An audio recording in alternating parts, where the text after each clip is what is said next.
Okay, welcome to Design Chicago's panel with New Style Cabinetry, and I have a group of A-listers for you here today, and we're all together, which we're pretty happy to be together. So thanks for joining us. We're going to talk about kitchen design, the love affair with the kitchen. Things have changed so much with kitchens, where back in the past, it was sort of this room off to the side, not to be seen, not to be talked about. Everything happened behind the scenes to being kitchens in the forefront. And we're going to talk about where they're going to go today and where they're going in the future. So thank you to New Style Cabinetry for putting us all together. I'm Donna Mondi. I'm going to moderate today, and also I'm sure I'll have a few things to add as well. I have Donna Mondi Interior Design in Chicago, and I'm going to ask each one of these fabulous design professionals, architects, and we have Margaret with New Style here as well, to introduce themselves and tell me three things. If you describe your style in 3 words, only 3, what would you say? Excellent. I'm John Cialone. I'm a partner at Tom Stringer Design Partners here in Chicago. We're a multidisciplinary design firm, and we have 18 employees. We work all over the country, mostly residential work. And if I was going to describe my style, I would love to say it's cool, calm, and collected, but I don't think that's true. I might say tailored, collected, and fun. That sounds right. Good, thank you. I will check you all. Too. Okay, good. I'm Jennifer. I am a design director at Project Interiors. We're located here in Chicago. We are a small tribe of a bunch of ladies who really love, can I say bad I was going to say it for you if you didn't. I was like, you tribe of ladies, badass ladies. That is true. And if I were to describe our style, I would say thoughtful, creative, and layered. Edgy? I have a lot. She needs 4. Okay. Fair. I'm Mike Shively with Mike Shively Architecture. There are 8 of us in Logan Square at our new office. We do a full range of project types from commercial to residential. I would describe our work as bright. We like a lot of windows, a lot of natural light. Crafted, we're really into working with cool materials, and I would also say fun. That's definitely a goal in the office every day. Hi, so I'm Margaret from New Style Cabinets. We are custom woodworking and cabinetry manufacturers located in Chicago. We make everything from scratch in here in our shop. I would say if I would have to describe New Style style, it's for sure 100% custom, high-end, and built to last forever. I have to use more words. And for me, I would say our style is classic, modern, and edgy. And so now we're going to jump in, but I do want to mention, if anyone has any questions, please go ahead and submit your questions, and we are going to try to save some time at the end to answer those, as many as we can. So now's your chance. Send questions. All right, so what does a timeless kitchen, everybody always asks, clients always ask us for like a timeless kitchen. It's such a big expense. Clients are worried about how much longevity they're going to get out of their design. So how do you ensure that what you're designing today is going to be somewhat timeless? We'll start with Jen. Excellent. I think timeless design equates to materials that don't go out of style. So for me, flooring, countertops, possibly cabinetry colors should be neutral and potentially, basic, so that you can add in layers of backsplash material, which would be easier to change, or even door fronts on cabinets that could come off and be changed. But I think those are the things that make something timeless, and I sort of like neutral kitchens where you might get pops of color from, or pops of current style from other items. Got it. I'm going to bounce around if you guys don't mind. And the reason I am, because I'm with you on the neutral. But Mike, I've noticed you have a way of using really bold colors in some of your kitchens. Mm-hmm. Tell me more about that. Yeah, we do like a lot of bold colors. I would also say that I think a key element to timeless design is always thinking through, I think things can sometimes look a little better when they're worn in. And so thinking of materials that are going to look okay when they're a little scuffed and dinged and worn. We like a lot of home finishes on stones. We like, a lot of like solid wood finishes that are going to, not be so disrupted by that first ding. I always tell people with stainless steel countertops when they call me the first week and they're like, Mike, like, are my countertops getting all scratched? It's like, you're going to stress out over the first scratch, but 100 scratches in, it's going to look great. So, I think things that wear well are really important, and yeah, I'm not afraid to throw some color in there. I always use that when we're talking about natural stone countertops, and if they have the, have the stomach for that, it's like your countertops will tell a story of what happened in your kitchen, but it's like this beautiful story of your lives. If you can live with that, great. If not, then marble's not for you. So I love that. Jennifer? Well, I have to agree. I think neutrals for us is sort of where we find our most comfort level in most things, but for sure kitchens that are such a big investment. But I think too, something that might help create like something that lasts a little longer is really limiting your palette, keeping it to like 3-4 finishes tops. Backsplash tile, like maybe that goes. Maybe it's just the countertop that runs off the backsplash. If you're going to have an island that's an accent, then keep sort of continuity within the space. I think when you mix too many materials, you're like sort of towing a line as to which one of those might go out of style. So keeping it to natural palette and keeping it a little tighter, edited. Margaret, so I would say we always look at it from manufacturer's perspective. So we build it to last, first of all, and then we are all about proportions, making sure everything looks great, proportion-wise with appliances, with everything that's surrounding the cabinets. So that's a #1 goal. Obviously, using safer colors, it's an option, but you can always repaint things. We are not whatsoever want to do it. When we are building cabinets, we want to build them to last forever.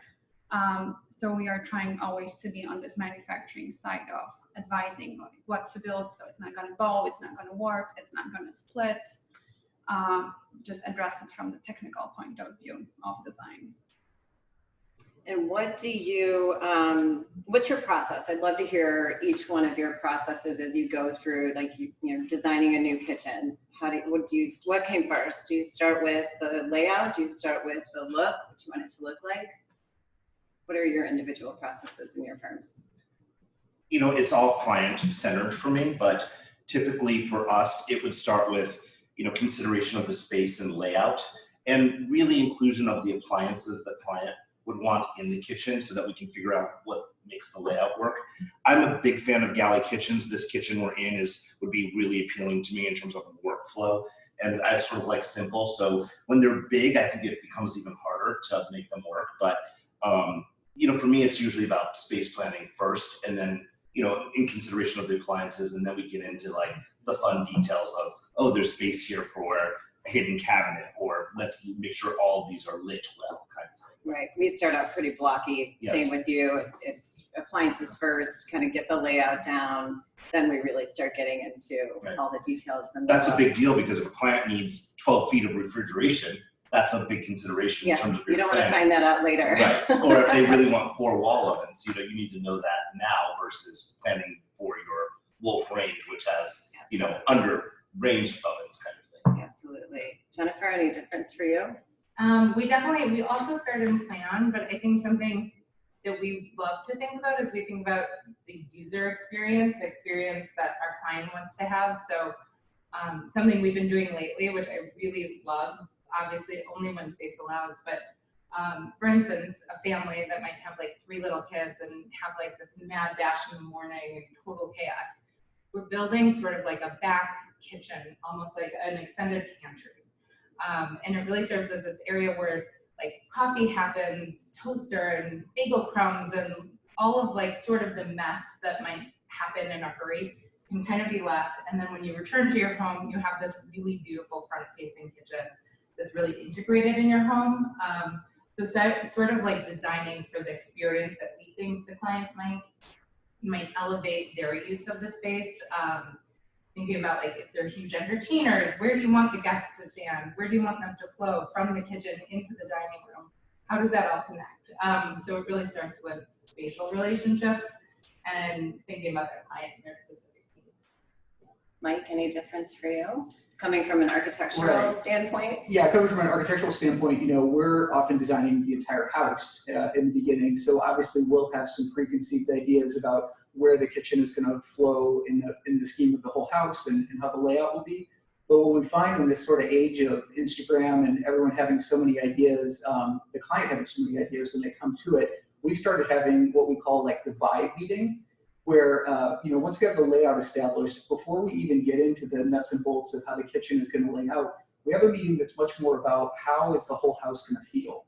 What are the inspiration images that the client has, and what are images that we want to bring? And let's talk a little bit more about the vibe of the space and the materials that they're interested in working with before we get into the layout. Because as you know, as soon as you get into the layout, it can start to become a really muddy conversation of how's this actually going to work versus how do we want it to feel. So maybe getting a little bit more of a handle on the feel up front, I think we're finding is helping our clients. Yeah.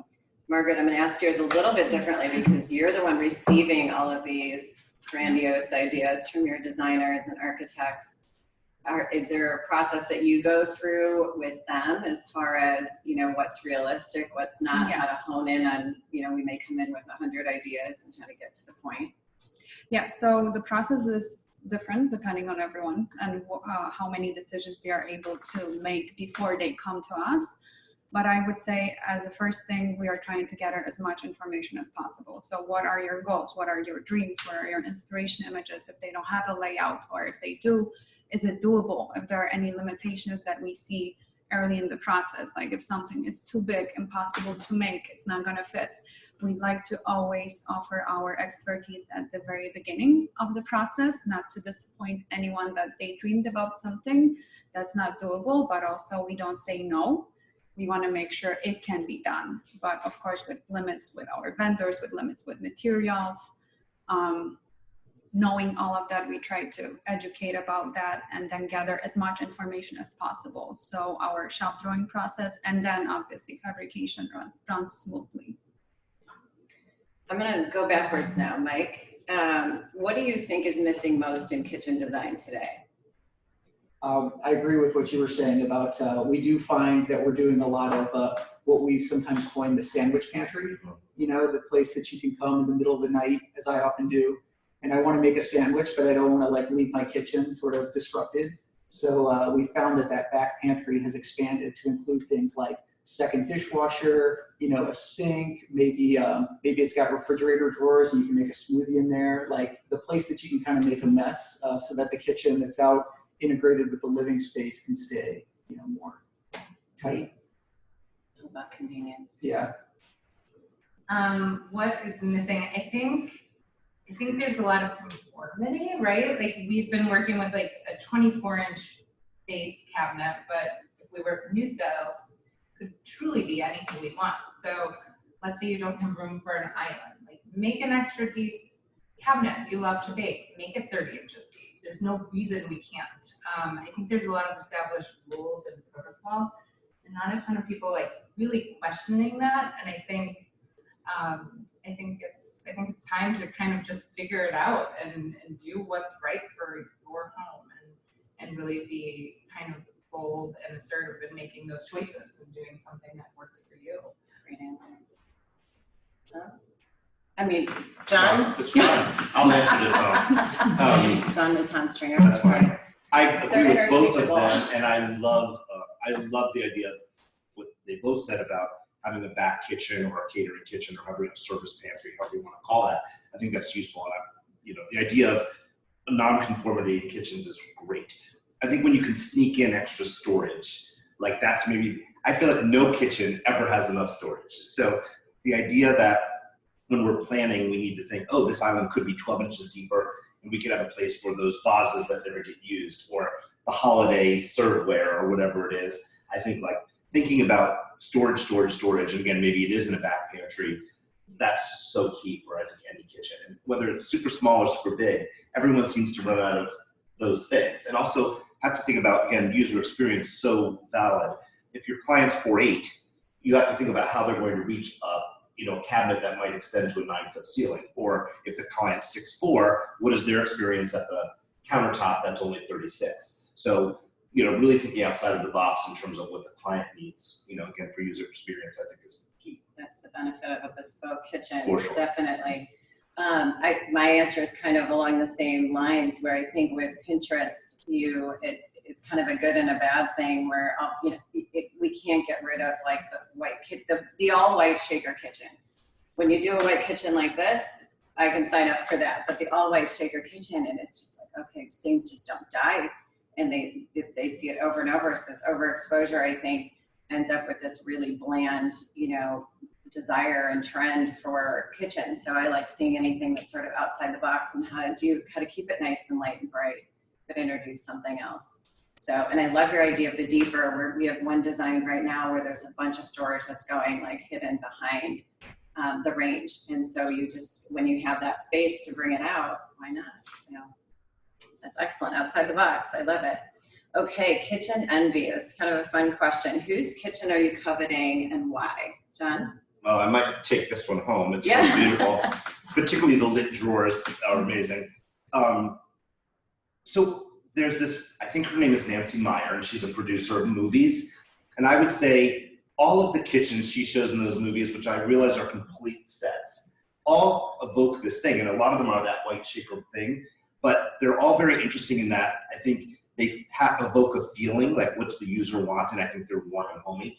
So I sort of envy all of those kitchens that are in The Intern and Something's Gotta Give and all the movies that she's done. There's just something about them that feels warm to me. So that might be my envy kitchen. Yeah, I feel like the Something's Gotta Give kitchen set the trend for the next, how For long sure. ago was that? 10, Yeah. 15 years. And So The she's Intern movie genius. she did as well, and it has a lot of open storage. And I think that's also very interesting because, again, it's sort of that traditional backdrop, but it has more of a urban vibe, a New York vibe, or wherever that It's movie is set. livable, but it's stylish. Yes. Yeah, I agree. Jennifer? I think these are all designers watching, so everyone should probably know Joseph Duran. She stole my answer. That's not her. It's so good. So let's talk about it together.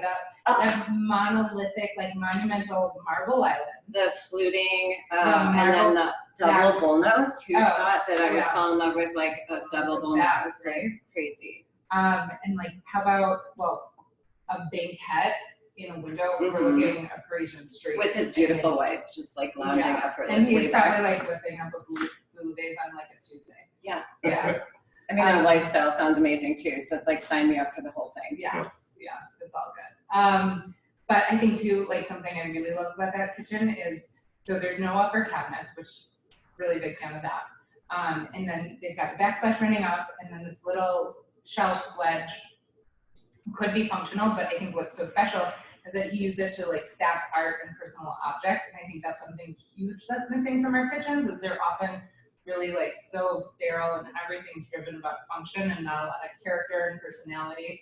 And I love that.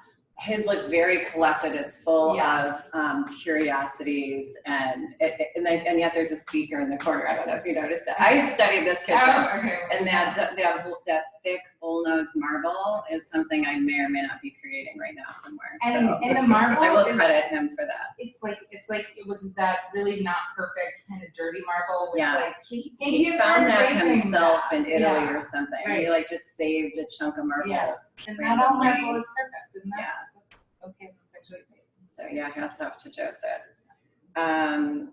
What about you, Mike? Well, I'll reference an architect. In our office, we love this Brooklyn architect, Brent Buck. And what I love about his kitchens, and kitchens in general, is especially when you get some of the function taken care of with that back pantry, really making the kitchen that's in the living space a place that does not look like a kitchen. And some tricks with that, like an island that feels much more like a piece of furniture. We love the Wolf range with the knobs that can be integrated into the face of the cabinetry. So all these little tricks to kind of deconstruct, refrigerators that are concealed behind panels alongside, food storage, little tricks to sort of deconstruct the traditional notions of what a kitchen looks like and really just make it feel more like it's part of the living space. I think that's happening in Europe quite a bit too, where the kitchens are becoming it's really almost everything's hidden, where you're not seeing much of the function at all, and it's all like right part of the main living space. Ours are as well, but they look like kitchens. Right. So I love that. Yeah. Okay, unusual client requests. I'm sure we've had them all. Let's start with Margaret. Okay, so But your client is probably us, so be careful. having Be kind.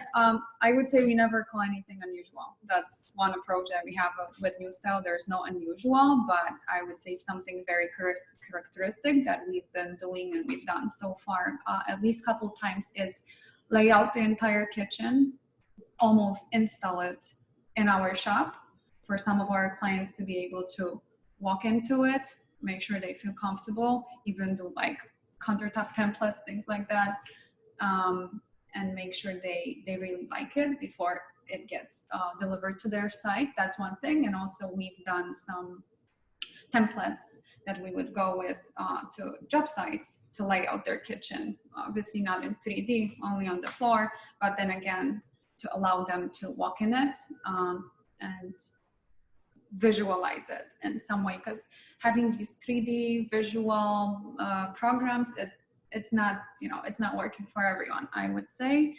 And it's really challenging if you have apartment buildings in Chicago, especially, that you have limited space to work with and you want to put in all this storage, you want to have nice design, but also make sure everything makes sense to the client, to their height, they having kids, or maybe they're older, all of these aspects.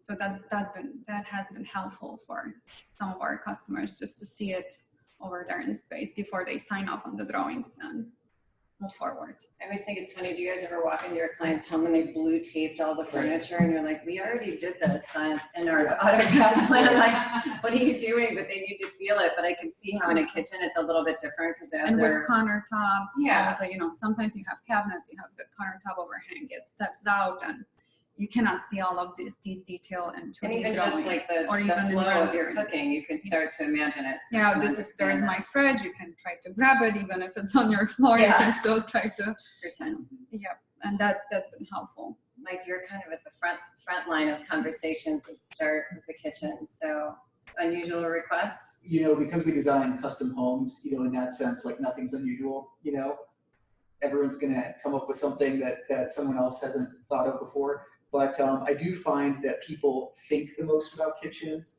They change their mind the most about kitchens. They see other kitchens they love. I mean, we'll be 3/4 of the way through a kitchen design and they fall in love with a new image. So that, I would say, again, not unusual in our field, but maybe unusual to think about the extent to which the design of the kitchen changes throughout the course of the project. We once had a client, we designed the kitchen around a dog crate that was under one of the 2 islands, and in there was an integrated dog bowl for food and water, and the water had a spigot. Interestingly, the client did not have a dog, but they planned on getting one, so Wow. they were ready.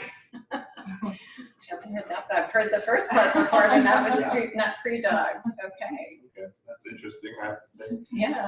I don't know if this was a client request or was our design, but in a project in the Santa Barbara area, we did, this is a very specific thing, we did motorized spice racks that drop from below the upper cabinets on either side of the range. And we had to use, for the designers familiar with Lutron technology, we used Lutron roller motors that would normally be used to operate a shade, and they had to be weighted appropriately, and it was sort of a really fun thing. So when they pushed the button next to the range, the spices would drop down, you could grab them, use them, and then they would raise back up.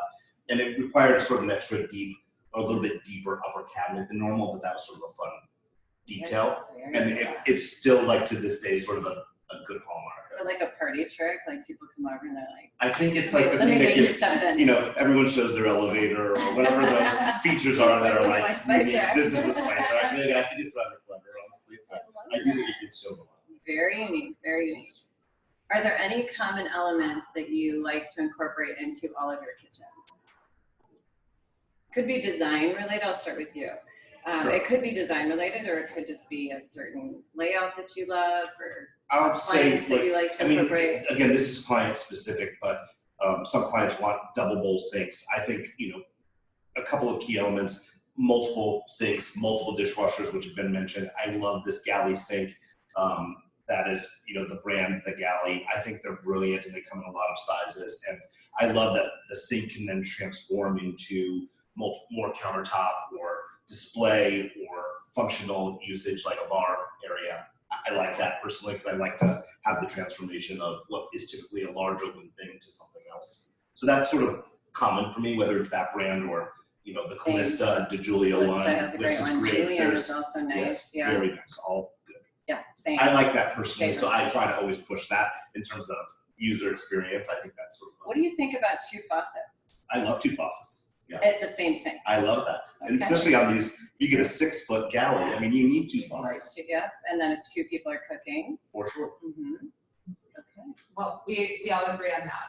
The big sink. I think maybe something to consider is sparkling water in a can is like maybe going to consume a lot of our landfills. It feels like lately it's really become popular, so then we have that new faucet, Yes. which I love the Understand. idea. I think that feels really important. So if you guys don't know, it's a faucet that does filtered water, not just hot, like boiling and cold, but also sparkling. So the idea of also not lugging back LaCroix cases from the store sounds kind of nice. And then this is new and maybe makes us sound a little granola, but I'm very into it. Just starting to think about ways to incorporate maybe composting into our kitchen in an elegant way. So it's not like that little pot sitting there that's come up recently. I liked that challenge. Haven't totally worked through it, but we're thinking on it. Wonderful. Mike? I always encourage people to move in before we do any dividers in the drawers. Get your stuff there, really put it away, make sure that you're on board with the spatulas being on the left versus the right and the silverware being here. And new style can come back once you're in and we can lay out the dividers. But get your stuff there first, because I find inevitably when you finally unpack and really get oriented with your kitchen, your mind can kind of change about where everything's going to go. And also tying into what you said about loving the galley sink, we're doing our first project now with a 60-inch Lock Renew range with matching side cabinets to the side, and that's really fun for me.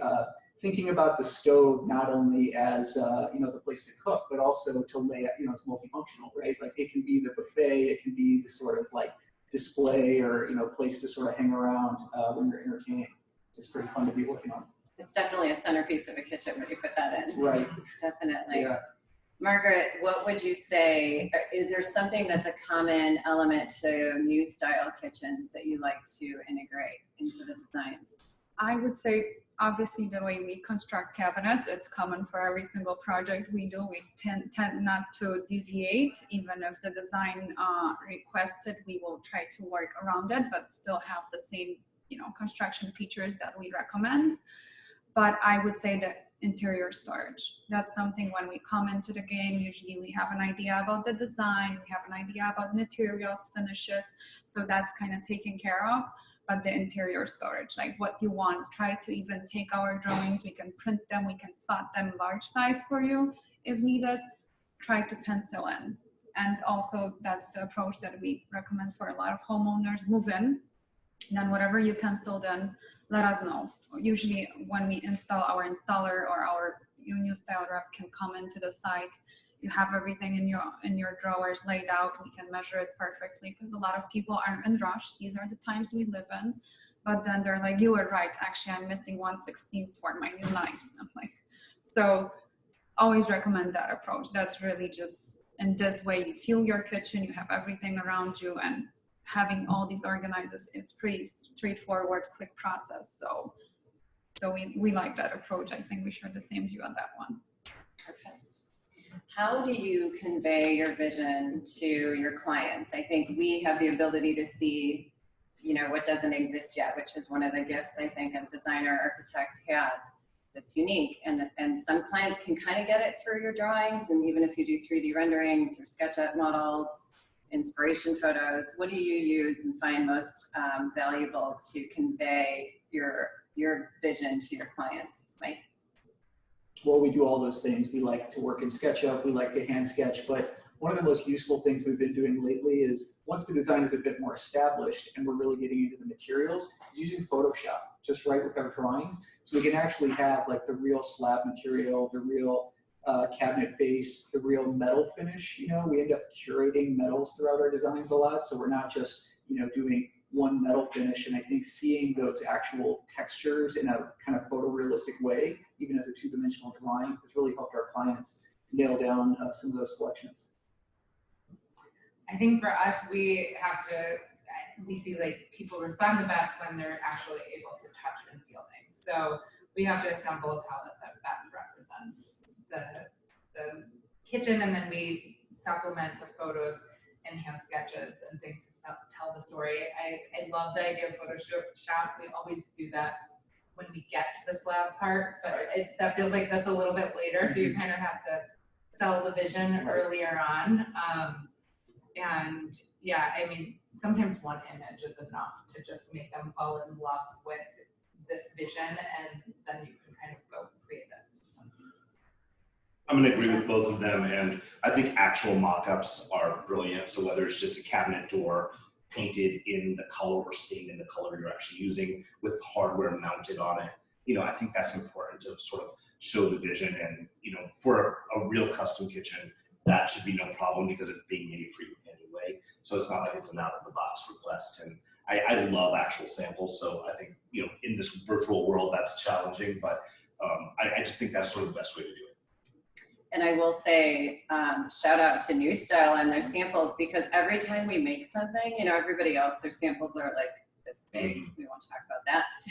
But you get New Style and it's like, maybe not that door, that's a big door, but like it's a door. It's a door with your profile and your stain. And if they have the hardware, I'm sure they would mount it on there. Or we've done like a beautiful fluted bar, and our fluting sample was literally this big. It's gorgeous. So they hand you this work of art. It's so much easier for our clients to see, you know, this is what that's going to look like. Because we say fluting and they're like, I don't know what that means, you know. So it's nice to have those tools available. So so thank you to New Style for those great samples that you provide.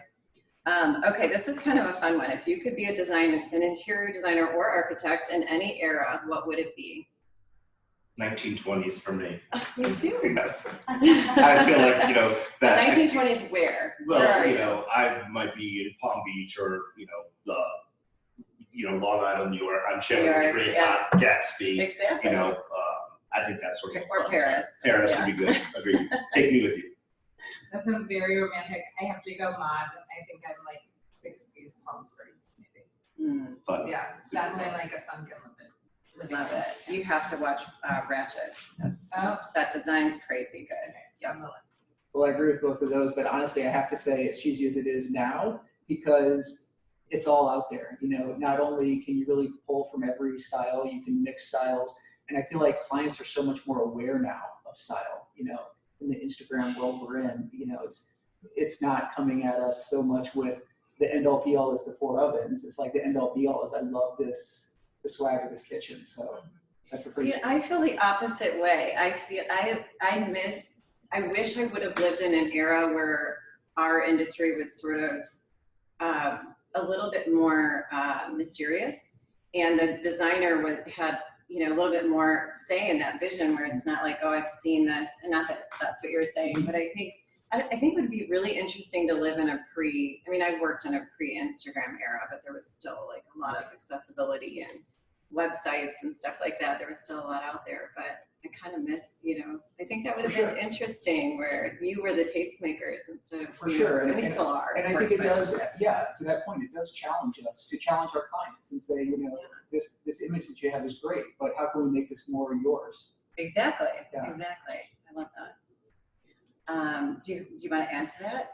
I would say having my roots from Europe, I would love to live in like 16th, 17th century Europe, when all the castles and all the humongous, crazy designs were built. If they had interior designers, not artists only, I would love to, you know, be part of like some medieval castle being built somewhere in France or England, or just something totally different. They didn't have appliances or anything like that, but just all this natural stone, wood, and it's just, it brings all the memories from when I was young and I visited all these crazy hundreds of castles that we have over there. Just, I have, When I'm all the sentimental. materials are natural. Yeah, there was no, man-made. yeah, exactly, so. Which something that ironically leads me right into, so I already have a little bit of fun with rapid rounds. So just quickly gut response, natural versus man-made countertops. Natural. Obvi. Natural. You Natural? can jump I in. would say natural, yeah. Current, With the exception of terrazzo. okay, good That's sort of answer. man-made. That could be man-made. Good answer. Current favorite metal finish. Bronze. All of them. That can be an answer. A matte black. Matte black. Yeah. I'm sorry, antique brass. I'm just crazy about brass right now. I would say I'm kind of with Jennifer on this one, that it's hard. I like to mix my metals, so I think it's just, or have metals with patina and or. Trend you want to see come back. Larders. I love the idea of like a refrigerated pantry that you can walk into. Would you have a plastic? I don't think you need that. I think like a glass Can we do door. better? The whole room is refrigerated, and you can keep your eggs and your butter and big wheels of cheese in there. I don't know. That's some sort of fun. And you must be having crowds over. I'll come over for dinner. Yes, exactly. I've seen your For Instagram. I'm coming for over cheese, for dinner. For cheese. For cheese, I love it. I've been rooting for Corian for a long time. The rest of the world is kind of lukewarm on it. I believe in Corian. I like it. Just the white, only white. Yeah, sometimes we find the most beautiful kitchens are the ones that that have that humble quality of, you know, kitchens that were built on site in the 20s and 30s. Yeah, partial overlay cabinets and, you know, just really simple details. Master craftsmanship in it, Yeah, and not so perfectly manufactured. right. Beautiful. Yeah, I would take a little bit from that. I would say having something to look more like furniture than cabinets. So a little bit more craftsman, that machining into it. I think this idea is really interesting, and we saw that at Cavis, where, you know, they're not fully built into a whole wall of cabinetry, the appliances. So I think it's really interesting to see them turn into more of a furniture piece. So it's nice to see something new with appliance, the way you integrate the appliances into the kitchen, I think that's very well done as well. isn't it? Yeah.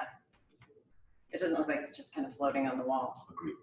Okay, trend you want to see end. I'll start. White shaker kitchen with Carrera with Carrera countertops. You're tired of the wet shaker kitchen with Carrera countertops. Trend I want to It's see just end. there's nothing fun in it. You know, I'm It's just the end of the trend. I'm a bit over gray right now, like gray, and you know it started here a while ago, but now it's just getting to other markets, and I just find it like it dates a kitchen, it dates a house instantly. But that being said, we do lots of gray, so you know I'm just ready for it to be over. We're just throwing taupe with it. Yes. You put taupe with Stone. gray, then all of a sudden it Okay. just like pulls it forward a little bit. I said the other day to a client, I think if we call it stone, it's more appealing to me, so let's not refer to it as gray. Yeah, there you go. Not so much trend, but upper cabinets, if we can do without them, I would avoid them at most costs, because I think you can still find all of the storage and function in other creative ways. Yeah, I have to agree with that one. You know, again, trying to make kitchens that don't look so much like kitchens, and then it's such a great opportunity for backsplash tile or sconces, and there's so much else you can do. Put the storage in a separate pantry. I would say storage-wise, that's kind of important, but I would like, how to say, not to try to cramp too many things into your kitchen, because we have space limitations, and also not to try to make things oversized so they are unsafe for you. I've seen this happening over and over again, and I would like it not to be incorporated into kitchen design, because it's problematic when we get to it. So that's probably the biggest issue of my world as a manufacturer. Okay, favorite cabinet finish or color, or color. I like a navy blue kitchen. I think that's fun, but we did a lime green kitchen in Palm Springs a couple of years ago that got a lot of press, and I thought that might be my favorite one for a while. It's interesting. Yeah. Goes against my neutral backdrop thing, Makes but a I like it. statement. Yeah. Yes. Favorite finish. I love plaster in a kitchen. Plaster, like the whole wall, the hood. I think that's a beautiful look. Super clean, super Yeah, I love stained woods. Again, getting back to that issue of durability, and definitely my favorite is walnut. I love a nice dark finish on a walnut. You're an architect. Yeah. That's your job. It's beautiful. I agree. Walnut's good. So I'm gonna go with walnut, but opposite way, bleached walnut. That's just something I love. And then walnut interiors, Oh, two that. favorite, Yes. my favorite combination. So rich. I kind of love that the deep wood tones are coming back. So to me, you know, I love when, like the dark walnuts, but then you do them in a glossier finish, a higher sheen level. I think it gives it like a whole new fresh look. If you can have a high gloss look for that kitchen, maybe not for the little kids. Okay, tile or countertop backsplash? We kind of touched on this a little bit earlier. If you had to choose. Oh, I like full backsplash in the countertop. True. Thank you. I agree, but if I'm going to talk about me personally, I do love ceramic tile and all these sort of pattern options that you can get with that. Waterworks makes a really beautiful line. The Architectronics, it just has a beautiful pooling to the glaze, and it's so fun to work with. At the corners, that's a good Yeah. tile line. Yeah. Have you guys worked with that fire clay tile or clay tile? I think Yeah. is another brand, and they just have that beautiful handmade regular Yeah. look, and they've got a great sheen to them. It's kind of what we're coveting right now. Yeah. I would say countertop Countertop. tile. Yeah. It's clean. It's Yeah. clean. It's timeless. It's straightforward. Yeah. Okay.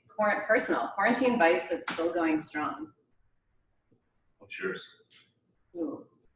Okay. Xanax and red wine. True story. You know, I feel like all I've done during the whole quarantine is just eat constantly, and I think it's a self-satisfying thing. You've been cooking up a storm. It's Cooking up a beautiful. storm, yes. I just Aren't you doing family recipes? Was that you or it's not some me. stuff? No, it's just Okay. not it, but I just think look, the vice that needs to go away is constant eating. Easier said than done. Yes, exactly. I'm with you. The natural red wines and mezcal is my poison. Nice. Mine is actually using my kitchen. I'm sort of notoriously known for designing kitchens, but I don't actually cook. And being stuck at home and, less sort of eating out options. And I moved from the West Loop to Logan Square. I found myself actually having to fend for myself and make some food. I would say I'm missing out on having all the social events, that networking, all of that. Like I had a phase of cooking, like a master chef. I'm all over that by now, but like having purpose to dress up nicely. So, we work at home or we work at offices and no one is visiting. Almost everything is via Zoom. So I would say I'm missing out on that one. For sure. Okay, this one's going to change a little bit. So it's can't get enough, make it stop. Okay, this is like watch what happens live. So. What is that? Yes. Andy's Yes, coming. Open shelving in the kitchen. I know how Jennifer feels about this. Make it stop for me. It's okay. We're all friends Yes, here. exactly. We're all friends here. There's no We judgment. agree. Yes. Make it stop. I agree. We agree with who? Make it stop. Make it stop. Even from manufacturer point of view, we had a couple projects when we made them and then we took them out and put cabinets in their place. That just. I love the look. So I say I can't get enough. It as long as it's done in a new way, we're pushing that design forward. As Yeah. Joseph And Durant. it doesn't have to be like purely functional. It's to bring like the warmth and personality. Exactly. Exactly. So when you have room and when you have space, and I also love that sort of clean. If you can do the huge hood and everything, sort of no upper cabinets, I love that too. Two-tone cabinetry. Can't get enough. Make it stop. I'm probably somewhere in the middle, but I'll say make it stop. For us, it doesn't matter, I would say, but I can't get enough personally, as I love how it looks. I feel like I'm in the middle. Yeah. There are times when I love it, and then there are times where it feels contrived. So it has to feel right for that design to me. Cerussed oak. Can't get enough. Depends on the finish. Can't get enough. I mean, I can't get enough of clear white oak. So from that standpoint, like why tinker with perfection? We love it. Do it all the time.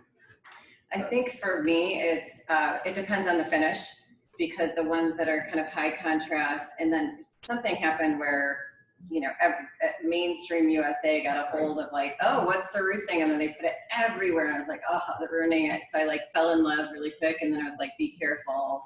So if it's done well, I'm not a big fan of high contrast, but I did see some sneak peeks of what's coming for New Style and some of their new finishes. And one of them was a Sarusing that had a metallic silver on a black ebonized wood. And I thought, okay, that'd be an awesome bar finish, island finish. I think that was really interesting. So I'm open to it. Industrial pendants. Make it stop. Make it stop. Make it stop. Make it stop. Make it stop. This is a public service announcement. Make it stop. Stop with the industrial pendants.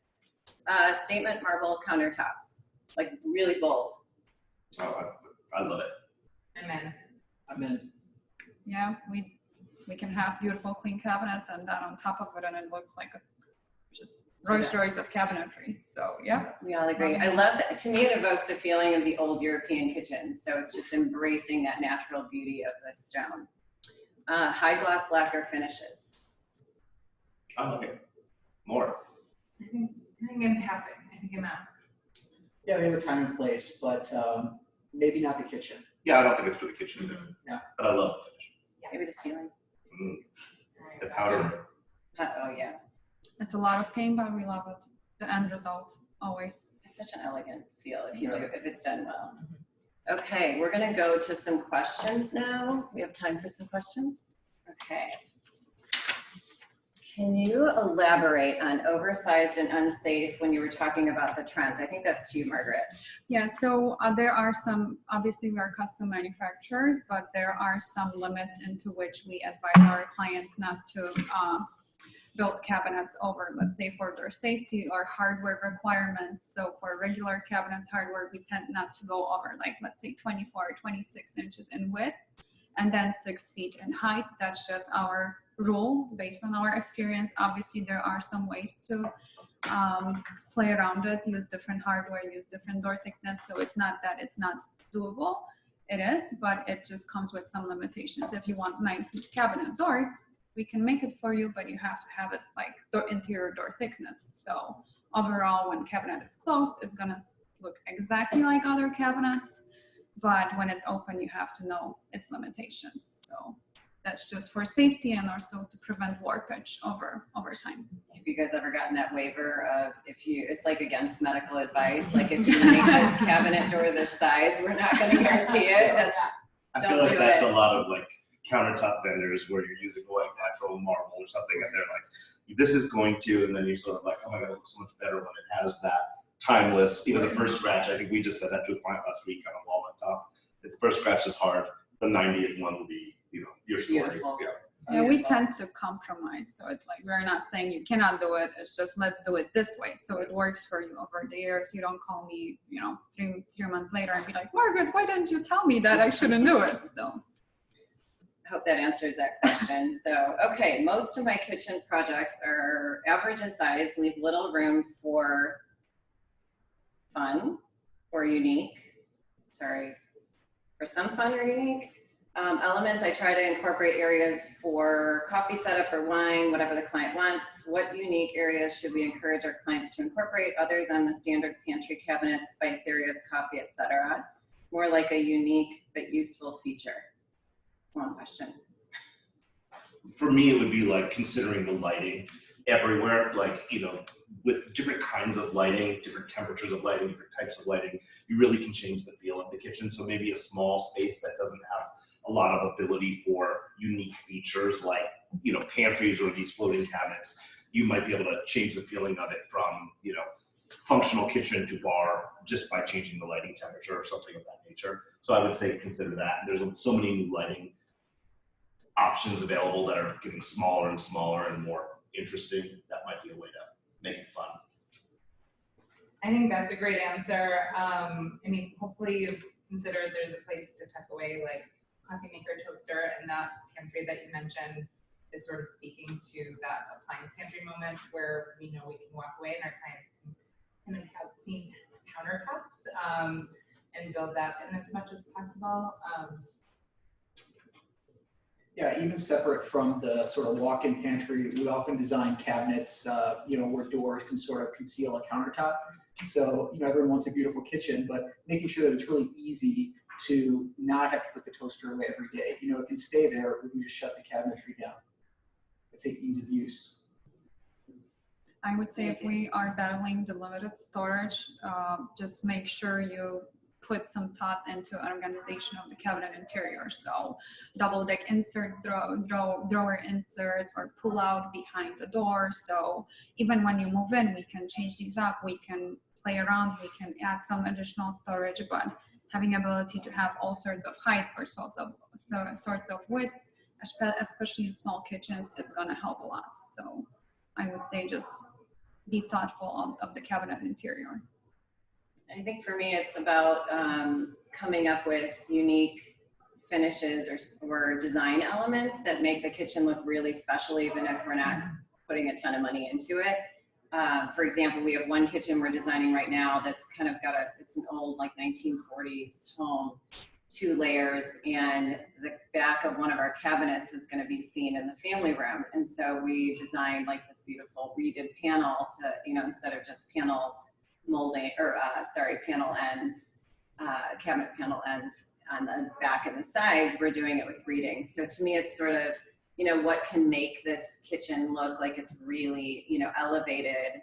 And sometimes it's in those elements, and sometimes lighting is one of my favorite things. Like, even if we can't change a kitchen, if we can change like the hardware and the lighting, to me, the lighting is something that can take your kitchen from one look to another pretty quickly.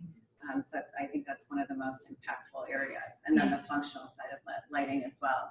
That's a good point. So like aesthetically, something that we did recently, it was sort of like a Band-Aid renovation, and they had a very standard stainless steel hood fan. We took that down and we built this like curved moment that we tiled in clay tile, the natural terracotta tile, and it added a huge visual impact. We didn't take any more space away from what was already being occupied by that hood fan, but we got so much more visual. It was really pretty and super effective. Okay, how has the virus affected your business? John, you want to start with that? Sure. I think like everyone probably on watching this and all of us, we've learned to virtually present in a much better way. I think we're having more meetings than ever, so that might be a negative of the virus. Lots of Zoom calls, so for me that's internal meetings or external? Internal meetings, okay. Thank you. For clarifying, I like meeting with the clients. So those kind of are fine, but there's been a little bit of slowdown in terms of maybe client calls coming in, but overall, I think we've had quite a nice little bit of business during the virus. It's a wild time. Pretty much any client or vendor, anyone I'm working with probably knows my good faces by now. They're like sitting there popping in on the Zooms. But I think it's a wonderful time for us, actually. I think there's never been a time where people have appreciated a home and put that much into investing in their space and realizing the things that maybe we've created for them that really make them love their home. So I feel like especially excited to be doing this right now and being in residential at this moment. Aren't you all glad that you do residential right now? I mean, I know you guys are multifaceted. You guys have a little bit of contract work as well, but at least the residential side is just on fire. Yes. Yeah, from a project standpoint, we're doing a lot of vacation homes and second homes for people now, which is always really fun projects to work with. But one of my favorite things that has happened lately is I feel like people are just so much more respectful of each other's time. I'm not getting so many late night emails, or if I do, it's very much like don't respond till tomorrow. I think people are just a lot more respectful of what everyone's going through. I agree. I would say we are, for a while, it was a little bit delayed. Like I think in March through May, everyone's like not sure what's going on, what they will be doing. So we were struggling with that delay in time, but overall, I agree. People are respectful of time. Like we will not have multiple meetings for whatever the reason is. We in general get things done much faster than we would have before the virus. And I think that sitting at home, having all this extra time to think about their designs, the decisions get made faster. So that's beneficial for us. I would say the process is much smoother because a lot of homeowners are at home and being able to make that decision fast. And I think there's just a new appreciation. I think I've always preached on the value of living well, and I think our best clients are ones that already value that. And more people now value that more than ever, and it's above all else. And so I think it's been kind of a good reset in that way. I think for me, our team is closer than we've ever been. Even we are working together right now, but even when we weren't, I think we all kind of stood together and got through the hard parts together.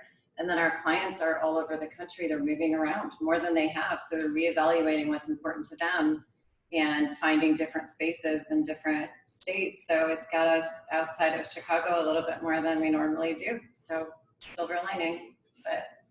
I think there's something funny that's happened with, particularly you were talking about natural light, all of these things that we think about usually about view corridors from certain rooms. Now all of a sudden we're looking into spaces and everyone's worried about their Zoom backgrounds. So we've had a number of calls like, can you do my bookshelves?